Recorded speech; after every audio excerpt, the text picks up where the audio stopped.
Hey guys, this is our first video update. We decided that with the new year we were going to try and do video updates instead of the traditional newsletter, just to see if we'll get some more interaction from you guys. And as you can see, it is raining. I don't know if you can hear that, but it is, and it's a little bit chilly, but there's better lighting outside. So here we are. Time for the holidays, just spending time with family, lots of food, good opportunity just to enjoy family before we take this next step in life. So it was very good. Yeah, it's definitely sobering thinking about, maybe where we'll be next holiday season. So it's very exciting. So we have a couple of praises to God for some blessings that we've experienced this year that we wanted to share with you guys. We gained the barriers that we are facing for medical clearance have now been resolved. I did some eye therapy that helped with some issues that I was having, and we had some issues with some shots that we've got fixed now. So that's a huge praise that we'll be able to get medical clearance whenever it comes time. Yeah.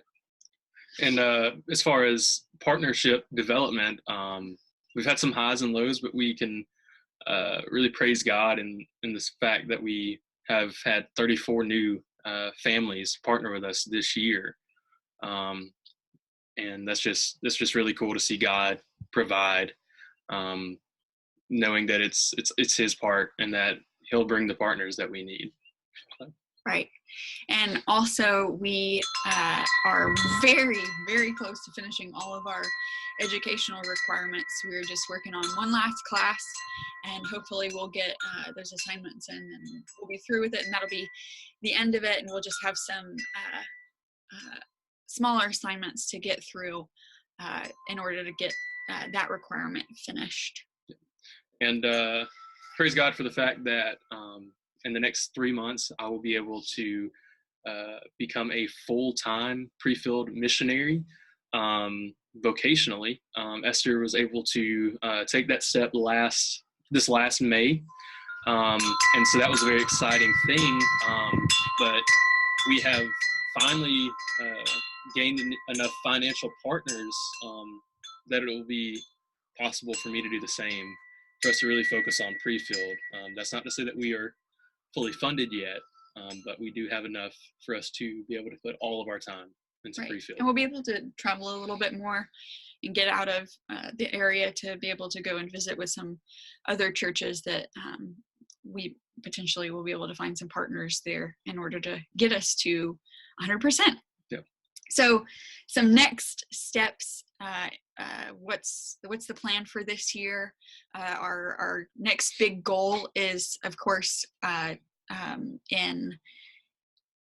in March, there is a field prep seminar. And if we get to 85%, which right now we are at 37% of our monthly support and 69% of our one-time outfit and passage cost.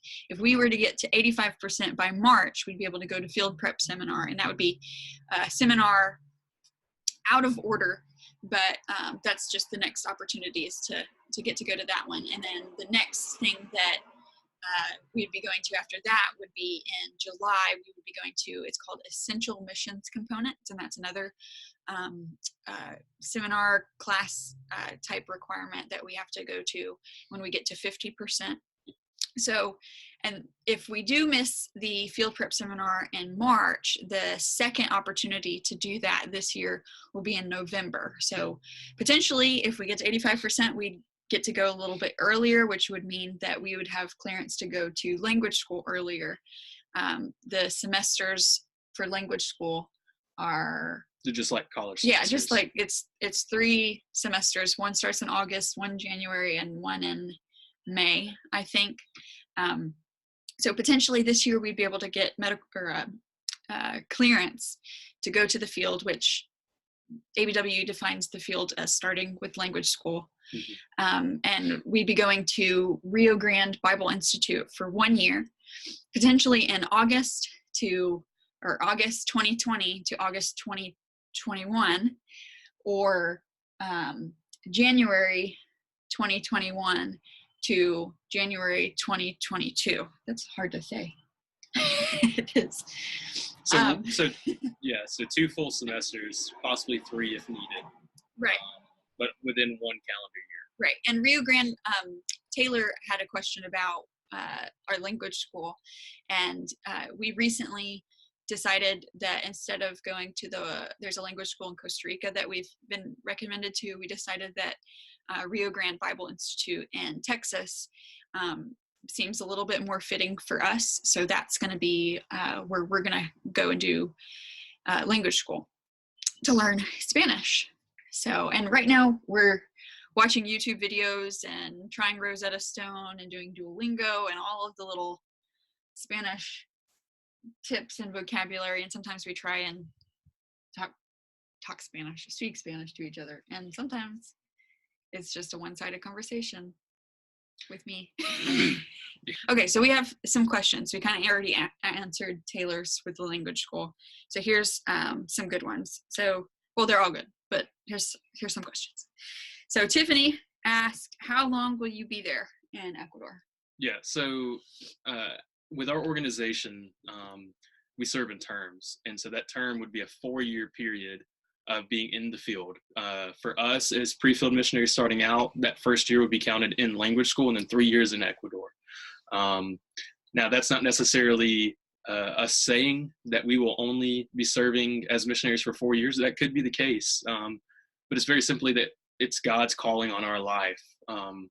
And so we know for the next 4 years, we will be serving as missionaries, and potentially for the rest of our lives, or potentially for 4 or 8 or 12 years. We really don't know. We just are trying to follow what we see God calling us to and the needs in Ecuador that we see the ability to fill.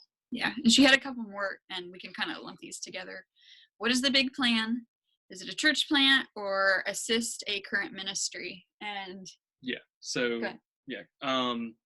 yes and yes. We will be actually partnering with a pastor that we are good friends with in Ecuador. He is an Ecuadorian. He's the pastor of a church called Salasaca Baptist Church. He actually had been a translator for some of our trips that we've taken to Ecuador with Troy Church. And come to find out through the years, he's actually a pastor, like I said, and he's developed a heart for the same villages that we feel like God's calling us to. And so we'll be assisting him and his church in planning churches in those villages in the Cotopaxi region in the mountains. So we're very excited about that.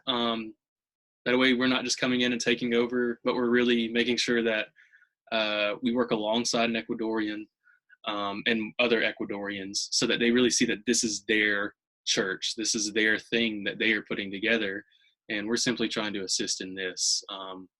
We don't want them to look at us as leadership to where when we step away, they can't continue on. We want to make sure that this is a healthy, multiplying church. Right.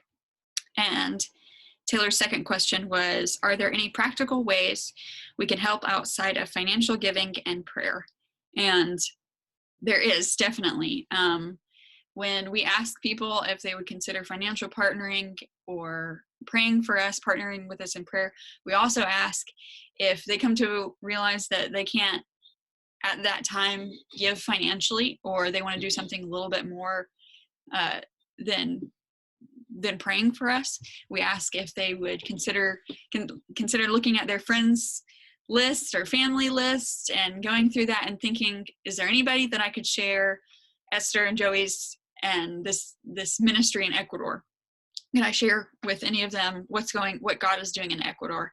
And sometimes that leads to us finding a new partner that we would not have come in contact with if it hadn't been for you. So that's definitely a big thing, is connecting us with people who you think are interested in hearing what God's doing there in Ecuador and what God's doing in carrying his gospel to lost people. So that's definitely something else that you can do is connect us. Yeah. So, go ahead. And also, I would say just keep us in mind. We understand that people are in different places in life at, different times. We've had partners that have come on after a year of us meeting with them, and just simply circumstances changed, or through prayer and kind of figuring things out, they've come around. And on top of that, there's multiple ways of giving. That's not to pressure anyone to giving. It's just letting you know that any gift, even if that's, say, $10 a year, it goes towards helping us be able to do what God is calling us to in Ecuador. And That's so right. there's no shame in a small gift or a big gift, yearly, monthly, quarterly, whatever it is that God leads you to. No one should feel shame for whatever the size that gift is. Right. So those were really good questions. I hope next time that we get some more, because I really liked doing this because it made it more interactive. It felt like you guys were watching. So so we're going to go ahead and end here, because I feel like we could talk about Ecuador and what we're doing and how you guys can help and all of that and what God has done for us for hours. So we're going to go ahead and end it here. So thank you guys. Yeah, thank y'all.